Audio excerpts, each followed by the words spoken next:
नमस्कार। आज हम हिंदी साहित्य के एक ऐसे मोड़ पर चलेंगे जिसने कविता की दिशा ही आप कह सकते हैं बदल कर रख दी। जी हाँ, हम बात कर रहे हैं तार सप्तक की। एक ऐसा आंदोलन जिसकी मशाल जलाई कवि अज्ञेय ने और जिसने आने वाले कई दशकों तक नए कवियों को एक दमदार मंच दिया। तो सवाल उठता है कि ये तार सप्तक आखिर है क्या। देखिए, अज्ञेय के ही शब्दों में समझें तो ये 7 कवियों का एक संकलन है जिन्हें एक जैसी सोच, एक जैसी भावनात्मक चेतना के तार में पिरोया गया है। मतलब ये 7 कवि एक ही धागे से तो बंधे थे, लेकिन हर किसी का सुर, हर किसी की आवाज अपनी थी, बिल्कुल अलग। और तार सप्तक की जो पूरी आत्मा है ना, वो अज्ञेय के बस इसी एक वाक्य में छिपी है। वे राही नहीं, राहों के अन्वेषी हैं। इसका मतलब साफ था, ये कवि किसी बनी बनाई लीक पर चलने वाले मुसाफिर नहीं थे, बल्कि ये तो खुद अपनी पगडंडियां बनाने निकले थे। ये लोग नए रास्ते तलाश रहे थे, कविता में नए नए प्रयोग कर रहे थे। और हाँ, ये कहानी सिर्फ एक किताब पर खत्म नहीं होती। ये आंदोलन तो कई दशकों तक चला और इस दौरान कुल 4 सप्तक छपे और इन चारों को जोड़ने वाली जो एक मजबूत कड़ी थे, वो थे संपादक अज्ञेय। तो ये साहित्यिक सफर काफी लंबा चला। देखिए, इसकी शुरुआत हुई 1943 में पहले सप्तक के साथ। इसके बाद लगभग 8-8 साल के गैप पर 2 और संकलन आए, 1951 में दूसरा और 1959 में तीसरा, और फिर एक लंबा ब्रेक पूरे 20 साल का, और तब जाकर 1979 में चौथा और आखिरी सप्तक प्रकाशित हुआ। अब आते हैं सबसे दिलचस्प हिस्से पर। इन चारों सप्तकों में कुल मिलाकर हुए 28 कवि, और इतने सारे नाम याद रखना भाई थोड़ा तो मुश्किल है, लेकिन घबराने की कोई बात नहीं है, क्योंकि साहित्य प्रेमियों ने इन्हें याद रखने के लिए कुछ बहुत ही कमाल की मजेदार ट्रिक्स या कहिए सूत्र बनाए हैं। चलिए एक एक करके इन्हें देखते हैं। तो शुरुआत करते हैं पहले पड़ाव से, वो संकलन जो 1943 में आया और जिसे सिर्फ तार सप्तक के नाम से ही जाना जाता है। इसे याद रखने का सूत्र है अमुने गिरा प्रभा। एक छोटा सा आसान सा वाक्य। अब देखते हैं कि इस सूत्र में वो 7 कवियों के नाम आखिर छिपे कहाँ हैं। ये देखिए, ये सूत्र काम कैसे करता है।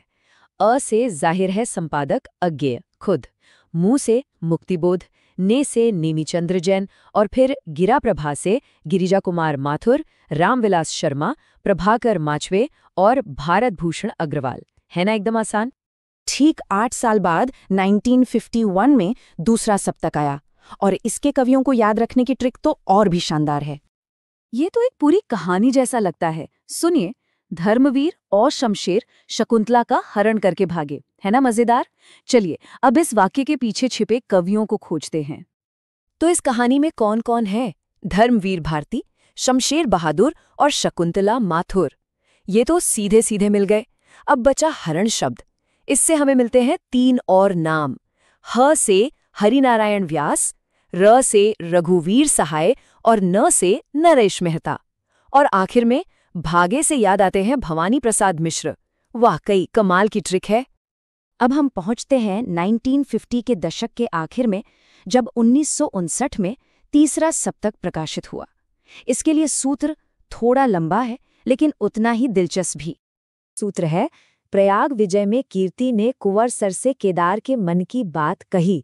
ये भी एक पूरी कहानी की तरह ही है। आइए इसे डिकोड करते हैं। चलिए इसे जल्दी से डिकोड करते हैं। प्रयाग से प्रयाग नारायण त्रिपाठी, विजय से विजयदेव नारायण शाही, कीर्ति से कीर्ति चौधरी, कुंवर से कुंवर नारायण, सर से सर्वेश्वर दयाल सक्सेना, केदार से केदारनाथ सिंह और मन से मदन वत्सायन। और अब आते हैं आखिरी सप्तक पर। तीसरे और चौथे सप्तक के बीच, जैसा मैंने बताया, पूरे 20 साल का फासला था। ये 1979 में प्रकाशित हुआ, और इसे याद रखने का सूत्र है, सुश्री राम ने स्वदेशी अवधेश को राजकुमार नंदकिशोर से मिलाया। चलिए इस अंतिम पहेली को भी सुलझा ही लेते हैं। और ये रहे अंतिम 7 कवि। देखिए, सुश्री में ही 2 नाम छिपे हैं, सु से सुमन राजे और श्री से श्रीराम वर्मा। फिर स्वदेशी से स्वदेश भारती, अवधेश से अवधेश कुमार, राजकुमार से राजकुमार कुंभज, और नंद किशोर से हमें मिलते हैं नंद किशोर आचार्य और राजेंद्र किशोर। तो ये थे चारों सप्तक और उनके कवि। लेकिन कहानी यहीं खत्म नहीं होती। इस आंदोलन से जुड़े कुछ बहुत ही रोचक तथ्य भी हैं जो इसकी विरासत को और खास बना देते हैं।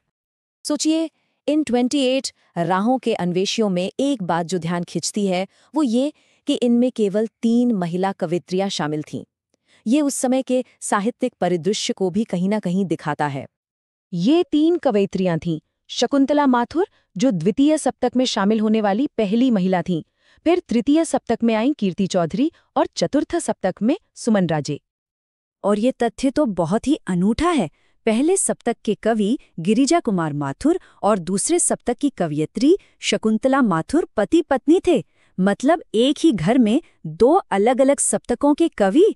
ये साहित्यिक आंदोलन के भीतर के मानवीय और व्यक्तिगत संबंध को भी दिखाता है। तो अंत में एक सवाल पर आकर रुकते हैं। जैसा कि अज्ञेय ने कहा था, ये कवि राहों के अन्वेषी थे। सोचने वाली बात यह है कि इन सारे खोजकर्ताओं ने मिलकर हिंदी कविता के लिए आखिर कौन सी नई राहें खोली, जिसका असर आज भी महसूस